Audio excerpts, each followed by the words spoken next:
شادیوں کے موقع پہ کھانا کھلتا ہے. اب تو میں شادیوں پہ جاتا نہیں, بینڈ باجے کی وجہ سے چھوڑ گیا ہوں. تو کبھی بزرگ حکم دیتے تھے گھر والے, تو میں جایا کرتا تھا کسی موقع پہ, تو میں بیٹھا رہتا تھا.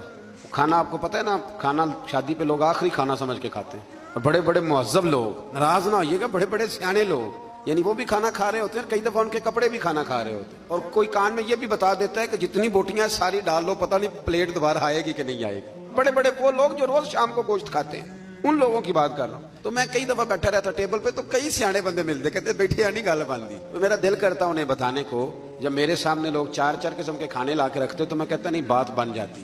اور بیٹھے رہنے سے, صبر کرنے سے ہی بات بنتی. وہ جو کوشش ہے وہ اور چیز ہے, اور یہ کوشش نہیں. اور آپ تھوڑا سا انتظار کریں. میرے ابا جی ایک بات کہا کرتے تھے, کہتے تھے بیٹے جب میں کسی کی بیٹی کی شادی میں جاتا ہوں تو میری کوشش ہوتی ہے میں کھانا نہ کھاؤں, دیکھ لوں لوگ روٹی کھا لینا تو پھر. اور بڑی بات مجھے نقش رہ جاتی ہے اپنے بزرگوں کی, وہ فرمایا کرتے تھے کہ بیٹی کی شادی میں ایک پلیٹ کم پڑ جائے نا, تو بچی جب تک زندہ رہتی ہے اسے تانے ملتے ہیں, لوگ معافی نہیں نہ دیتے.